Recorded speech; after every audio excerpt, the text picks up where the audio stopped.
Alright, listen up, fuckers. No, I'm just kidding.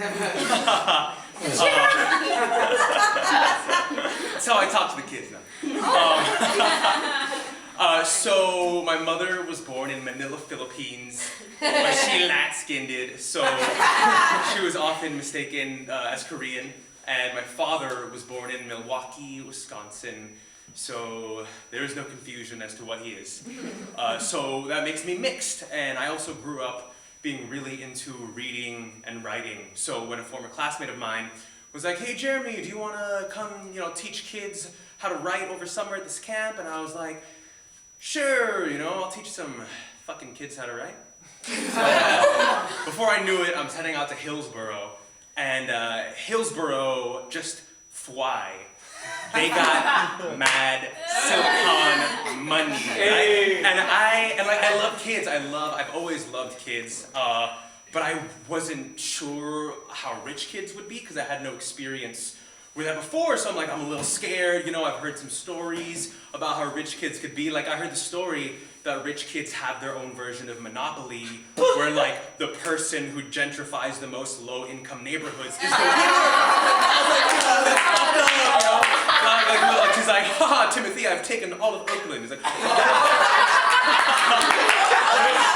but so I'm bringing that in for this when I go to school, and so I'm a little terrified. And then I meet the kids, and I get assigned the 5th graders, and I have to spend a whole day with them. It's kind of like,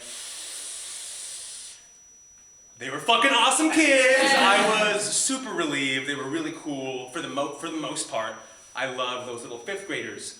And I also had this extra job, which was called Super Play, which is basically just like a daycare before and after the classes, because they're Silicon Valley parents. They don't have time for their kids. And when I first heard Super Play, in my mind, I was like, what is that? Like, am I gonna wheel out like Professor Xavier? And I'm like, all right, mutants, time for Super Play. There's a girl like with their laser beams and kids teleporting and shit. It's like, nice teleportation, kitty, That's not what it is. It's just daycare. And there was this girl who was always in Super Play, and she was also in my troupe, and her name was Kathleen, and I loved Kathleen. She was my favorite because she was so cool. Like, she was not annoying the way some of the other kids could be. Like this kid Simon, he was so bad. He was so bad that if he was 18 at election time, he would have walked into his local polling place. He would have crossed out Donald Trump and been like, "Pence for president," and thrown it out. That's how this kid was. And but Kathleen was not like that. Kathleen was awesome. And Kathleen was also half white, half Asian like I am. So when I found that out, I was like, "Oh, you have no racial identity, just like me." And then we bonded over that, and she was like, I almost thought of her as my daughter, that's what it was, And when other kids would beef with her, on the exterior I was the calm and collected adult. I was neutral. It's like, let us resolve this conflict, children. But on the inside, I just wanted to punch all those kids in the face, leave my Kathleen alone. And I was sure that the affection was mutual, but I needed to hear verbal confirmation, So one day during Super Play, I was like, "Hey, Kathleen," and she was like, "Hi, Jeremy," and I was like, "So, are you gonna miss me when camp's over?" And she's on her little fucking spinny thing. I don't know what it was. She's like, "Shh." She smiles her cute little smile, and she's like, "Why would I miss you? You're just my counselor."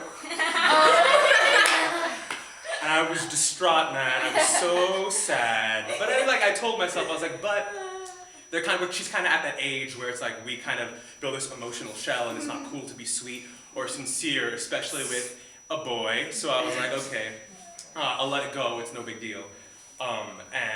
But on the last day of camp, she came up to me, and she's like, "Hi, Jeremy." And I'm like, "Hey, Kathleen."